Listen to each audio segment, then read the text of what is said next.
misinterpretation of the Afrikaans word light, meaning wide, that's referring to the rectangular shaped mouth. They're just playing. Now, my friends, we did receive a male white rhino from a reserve in Africa.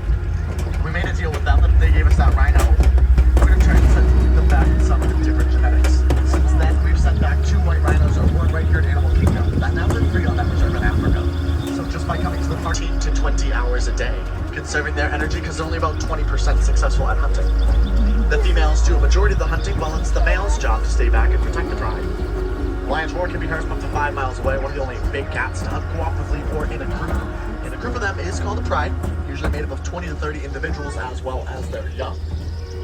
Male lion's mane can weigh up to 40 pounds. It helps to keep him safe as he's fighting against rival males that might try to take over his pride. Now the females, on the other hand, well, she don't need no mate. I'm trying. Oh my god. Look at those toe beats. I need Maria's video.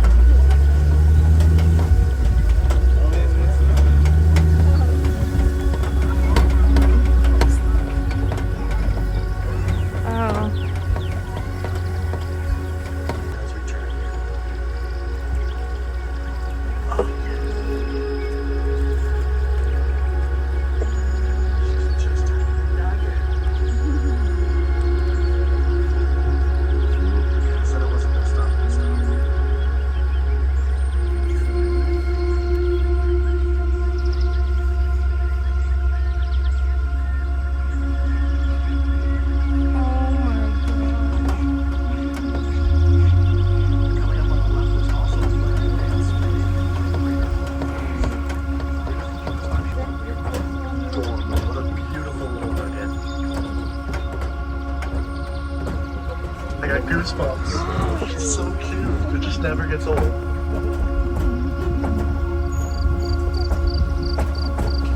Easiest way to tell is, yeah, because we're in Africa. But if we weren't in Africa, you're also right. You can tell by the shape of their ears. They are shaped just like the continents of Africa. Now, the blood vessels in those ears are located extremely close to the surface of the skin. So by just waving them back and forth, they can drop their internal body temperature by about 15 degrees. It's just like having a built-in air conditioner. Now, like the hippos we saw a little bit earlier, elephants are a keystone species because of their feces. The largest mammal we have here, those pelicans, they get that name from a pink coloration they get on their back during mating season. Despite being one of the heaviest flying birds, they can fly for 24 hours straight, covering a distance of up to 300 miles. I do see some Nile hippopotamus as well. Hippos can hold their breath for up to 8 minutes, spending the majority of the day in the water to avoid getting sunburned. But at night, they'll venture miles away from the water in search for food. A group of hippos is called a bloat, and they will communicate with each other by making what's called all the way seated.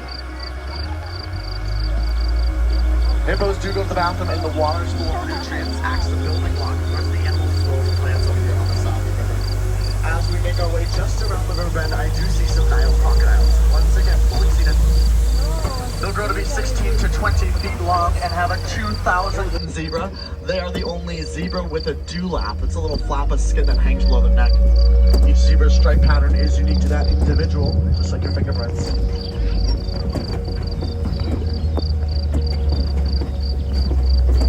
Kick the wildebeest in the head to stun it. That way they gets get away, and the wildebeest the one that gets the short end of the stick on that front. Moral of the story, zebras don't make great friends. Yeah, I'll talk about that in just a few moments. But before we talk about that, take a look on the left-hand side. To the right of the cave, little paint splotches that you see are not hyenas. They are African painted dogs. More than just an adorable face, fully seated friends, all the way down. They're Africa's most successful hunter. Successful about 90% of the time. They hunt in packs, taking turns chasing down their prey until it literally collapses from exhaustion. Unfortunately, they are critically endangered. Their numbers have dropped by about 75% in the last 10 years. African painted dogs. Something that we call population fragmentation, something a lot of these animals are facing. Like to learn about that, come talk to me at the end of the tour. Reddish brown animals that are bedded down on the left are sable antelope. Both the male and female have horns that curve backwards, helps to deter predators from jumping on their back.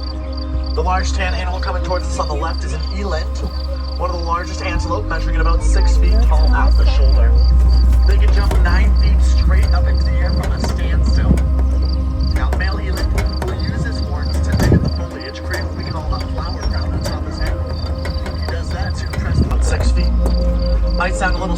that job is extremely important. It helps to jumpstart the baby's breathing.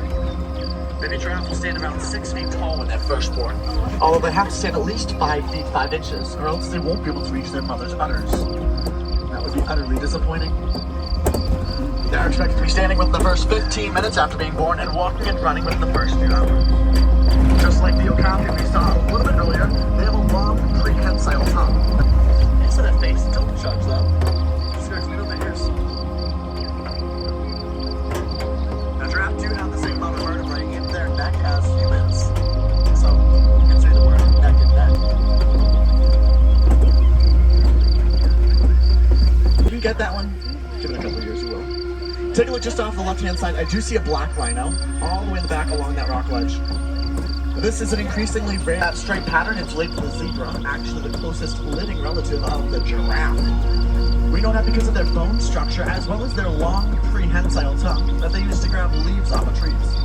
Prehensile, that's going to be your first vocab word of the day. It just means finger-like, or that they can pick things up with it. They weren't discovered until 1901. Before that, they were thought to be a mythological creature.